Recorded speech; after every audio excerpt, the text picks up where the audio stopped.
Naka-fentanyl daw po, guys. Itong si Apollo Mukiboloy. Yan po ang pagsisiwalat ni Montulfo. Ang akala ko si Digong lang yung naka-fentanyl. Pati rin pala itong si Kibuloy. Hindi sa akin galing yan, guys, ha. Galing yan kay Montulfo. Kasi merong balita na inilabas ang Abante News. At ang nagsulat ng article na to ay si Montulfo. Na ang sabi, si Kibuloy daw po, naka-fentanyl din ba? Ay, nagtatanong din pala siya kung naka-fentanyl itong si Kibuloy. Pero, the question here is paano niya nasabi or paano niya natanong kung naka-fentanyl nga ba itong si Kibuloy. So, ano yung pattern kung bakit niya ito nasabi? Diba? Ano nga ba yung hugot? Ano nga ba yung reason ni Montulfo kung bakit siya napatanong kung nag-fentanyl nga ba itong si Kibuloy? So, yan po ang ating pag-uusapan ngayon. Grabe talaga tong si Montulfo, no?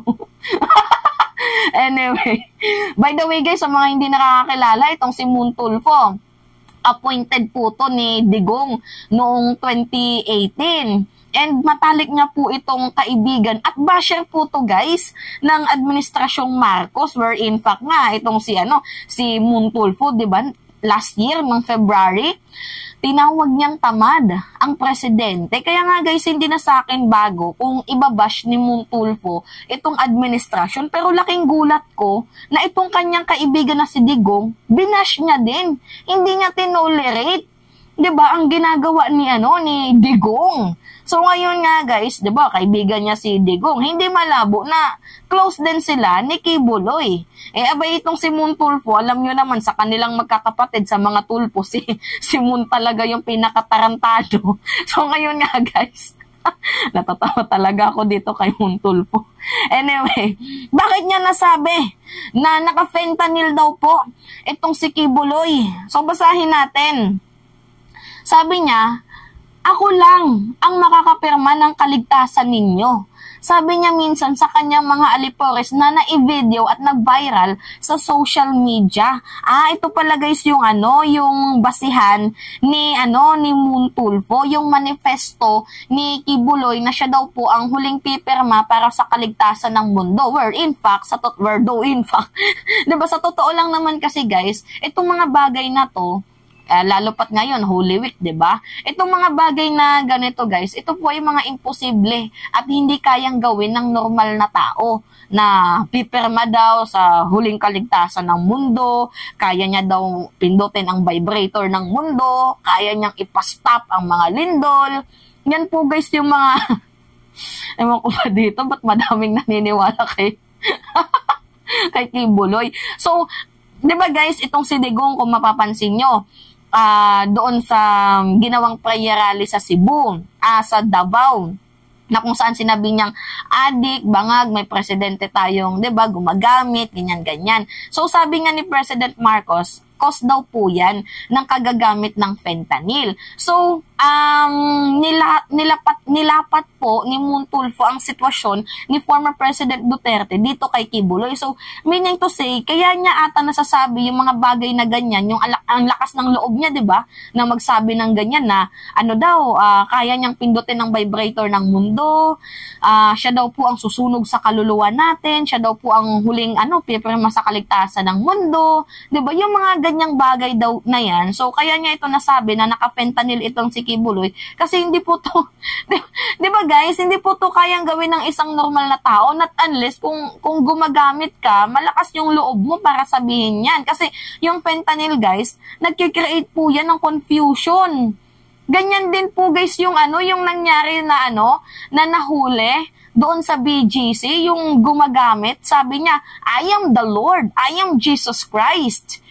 Guys, mamaya ipe-play natin yung video or gawan ko na lang siya ng content. Kasi, guys, yung mga gumagamit, meron tayong tawag dito, ebidensya na pag gumagamit ka, kung ano-ano yung napapasok sa isip mo. Ang iba nga sinasabi, ako ay gwapo, O kagaya din ni Kibuloy, ano yung sabi niya? Pinag-aagawan daw siya ng mga babae. Pero sa totoo lang, ang nag-aagaw sa kanya, FBI, Senado, Kamara, Korte. Shit! Literal guys, na pinag-aagawan. Diba? Anyway. Eto pa. Inako din kasi guys ni Kibuloy ang pagnipis ng makapal na traffic ng mga sasakyan sa EDSA nang magkaroon ng pandemic na naging dahilan ng pagdadalang ng mga sasakyan dito. So, inako din ni Kibuloy ang pagpapasara sa ABS-CBN network ng gobyerno ni Pangulong Digong. So, lahat daw po yan guys, kagagawa ni Kibuloy. Talaga nga namang baka. Diba? Baka. Hindi ko naman sinasabing gumagamit, pero baka nga. Kasi guys, tingnan nyo, hindi na po normal yung kanyang pinagsasabi to the fact na sinabi niya daw na itong ating presidente nag-arkila daw ng voodoo, 'di ba? Ng mga aswang para daw aswangin siya, 'di ba? Mga witchcraft galing India, galing Africa. Yan po guys, yung mga hindi na po normal. Imagine na, appointed son of God ka, tapos naniniwala ka sa multo. Pag-isan niya. Diba? Appointed son of God ka, naniniwala ka sa mga aswang. Diba? Nakakaloka. Anyway, sabi pa dito, kinutya kasi ng komedyante at TV personality na si Vice Ganda at sinabi ni Kibuloy na pinatigil niya ang lindol at hinamon siya nito na lutasin ang heavy traffic at ipasara ang ABS-CBN. Which is sabi niya nga, di ba naghamon din si Vice Ganda, nako, si Kibuloy daw ang makakapagpasara ng ang probinsyano. Hinamon niya, sige nga, Kibuloy, ipasara mo ang probinsyano. Yan yung sabi niya, ni Vice Ganda, paghamon niya. Nasaktuhan guys, na itong si Duterte, galit na galit sa ABS-CBN. Diba? Pinagtulungan nila. Pinasara. O ngayon, na pinagtutulungan ng SMNI, galit na galit din sila. Yan kasi guys, yung mga bagay na kung ayaw mong gawin sa kapwa mo, wag mong gawin sa diba? Kung ayaw mong gawin sa'yo, wag mong gawin sa kapwa mo. Diba? So, ngayon, sabi pa dito, yan, napatigil daw ni Kibuloy ang EDSA at napasara niya ang ABS-CBN. Sabi niya, ano ngayon ang masasabi mo, Vice Ganda? Sabi ni Kibuloy sa kanyang pag-aari na TV network na Sunshine Media Network International or yung SMNI. Note, ang paggamit ng Sunshine na ibig sabihin ipanapahiwatig ang kanyang pagiging anak ng Diyos. So sabi pa dito, ang anak ng Diyos ay nagtatago na ngayon dahil sa mga warrant of arrest na inisyu ng Senado at Kamara de Representantes dahil naman sa violation of broadcast franchise ng SMNI. Yan yung sabi ni Montulfo. Meron bang appointed son of God, anak ng Diyos na nagtatago? Diba? So, pag nilinaw niya pa, natatakot din daw po ang anak ng Diyos na baka daw siya ipapatay.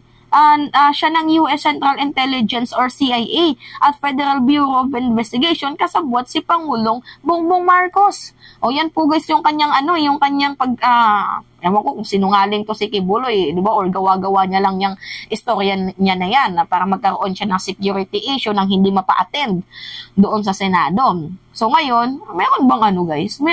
Tanungin ko kayo, meron bang natatakot sa kanyang buhay pero paggala-gala doon sa sa Davao? Diba?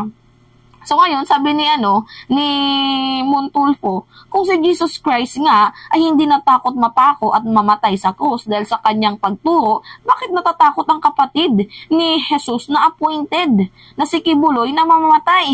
Bakit daw po natatakot itong si Kibuloy? Oo nga naman. Diba? Appointed son of God ka. Ikaw yung huling pipirma sa kaligtasan ng mundo. Bakit yung kasalanan mo or bakit itong mga nangyayari sa iyo ngayon, hindi mo matanggap? 'Di ba? Na ikaw ay pinapa-attend lang doon sa Senado at sa kabila ng warrant of arrest mo, bakit no idea pa din yung mga pulis ng Davao? 'Di ba? Meaning to say niyan, talagang matindihan ang pagtatago mo. Ganun ba 'yon? 'Di ba? Pagpapalagay natin na papatayin nga siya, di naman siya masasaktan na gaya ng ginawa kay Jesus dahil babarilin lang yung tarantado din itong si Montulfo. Diba? Hindi naman masakit ang tamaan ng bala. Ang masakit yung saksak ng kutsilyo kung totoo mang papatayin siya ng CIA at FBI. Naka-fentanyl din ba itong si Kibuloy? Yan po yung tanong ni Ramon Tulfo. Kasi guys, sa gitna ng kanyang mga pinagsasabi na hindi na normal, so parang feeling niya masyado ng high itong si Kibuloy to the point na kung ano-ano na lang yung lumalabas sa kanyang bibig to the fact na parang ay may something to. Parang may ganun na. So nakagamit nga ba ng fentanyl itong si Kibuloy? O yan po yung tanong ng nakararami. So nakagamit nga ba ng fentanyl itong si Kibuloy? Nakakaloka. Anyway, yun lamang ho guys. So that's me again, si Mima Alicia Nyot. Nagbabalik ulit para sa ating panibagong video.